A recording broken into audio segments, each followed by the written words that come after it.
Selamat datang di channel Turtle Creator yang berisi cerita dan dongeng klasik. Selamat menonton.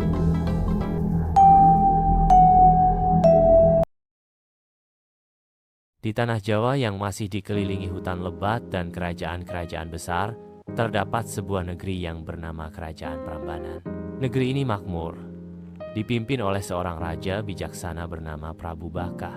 Sang raja memiliki seorang putri cantik, jelita bernama Roro Jonggrang. Wajahnya bak bidadari turun ke bumi, dan kecantikannya telah tersohor ke berbagai negeri. Namun, kecantikannya juga menjadi awal dari takdir tragis yang menimpanya.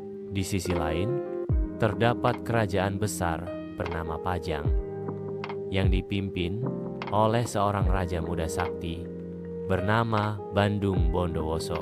Bandung Bondowoso dikenal sebagai panglima perang yang gagah perkasa dan memiliki pasukan jin yang siap membantunya dalam setiap peperangan. Penaklukan Prambanan suatu hari, Bandung Bondowoso mendengar tentang kemakmuran kerajaan Prambanan. Dengan ambisi untuk memperluas wilayahnya, ia memimpin pasukan besar menyerang kerajaan tersebut. Prabu Baka berusaha mempertahankan negerinya, tetapi pasukan Prambanan kalah jauh dibandingkan kekuatan Bandung Bondowoso yang dibantu oleh makhluk gaib. Dalam waktu singkat, Prambanan jatuh ke tangan Bandung Bondowoso. Prabu Baka gugur dalam pertempuran, dan kerajaan pun dikuasai oleh sang penakluk.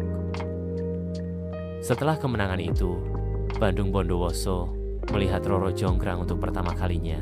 Ia langsung jatuh hati pada kecantikan sang putri dan berniat menikahinya.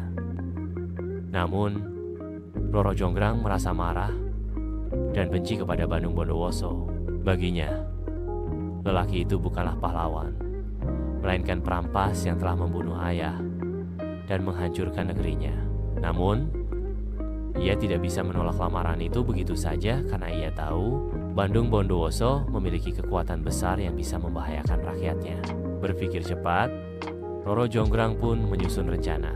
Syarat mustahil dengan suara lembut, Roro Jonggrang berkata, "Aku akan menerima pinanganmu, wahai Bandung Bondowoso. Tapi, ada satu syarat yang harus kau penuhi." Bandung Bondowoso yang sudah tergila-gila dengan kecantikannya langsung bertanya, "Apa syaratnya? Katakanlah, aku akan memenuhi permintaanmu."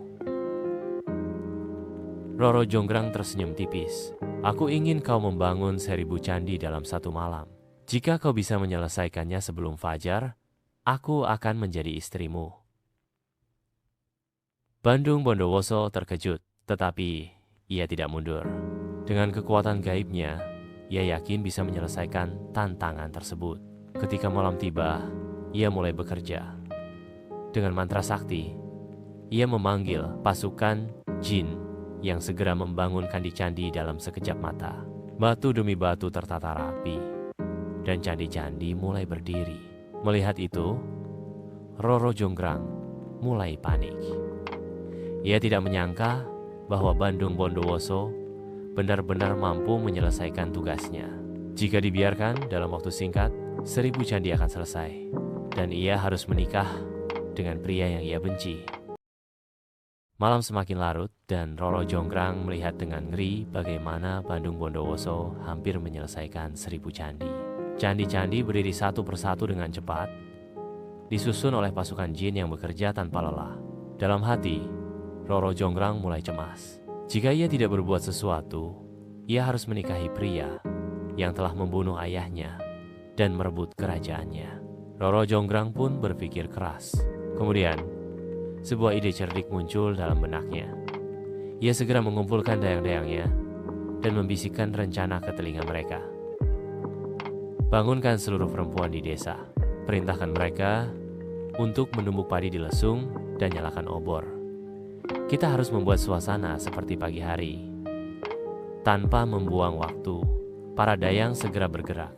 Mereka mulai menumbuk padi di lesung, sebuah kebiasaan yang biasa dilakukan saat pagi menjelang. Sementara itu, sebagian lainnya menyalakan obor dan membakar jerami di ujung timur desa agar langit tampak merah, seperti cahaya fajar yang menyingsing.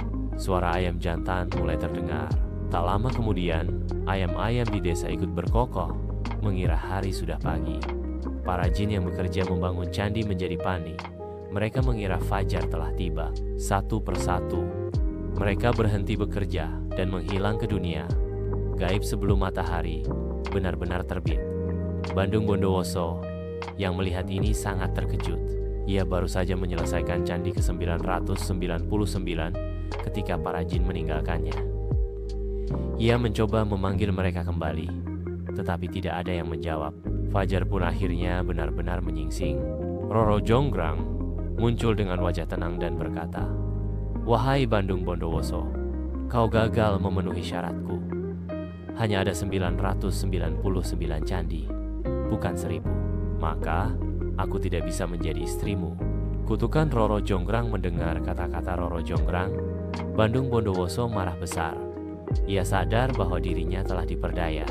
Dengan suara bergetar karena amarah, ia berkata, "Roro Jonggrang, kau telah menipuku. Jika kau tidak bisa menjadi istriku sebagai manusia, maka engkau akan melengkapi 1000 candi sebagai batu." Dengan sekali hentakan, Bandung Bondowoso mengeluarkan kekuatan gaibnya dan mengutuk Roro Jonggrang. Seketika, tubuh sang putri perlahan mengeras. Wajahnya yang cantik berubah pucat dan dingin. Ia berusaha bergerak, tetapi tubuhnya sudah mulai membatu. Dalam hitungan detik, Roro Jonggrang berubah menjadi arca batu yang berdiri di antara candi-candi yang dibangun Bandung Bondowoso. Arca itu menjadi candi ke-1000, melengkapi syarat yang diajukannya sendiri.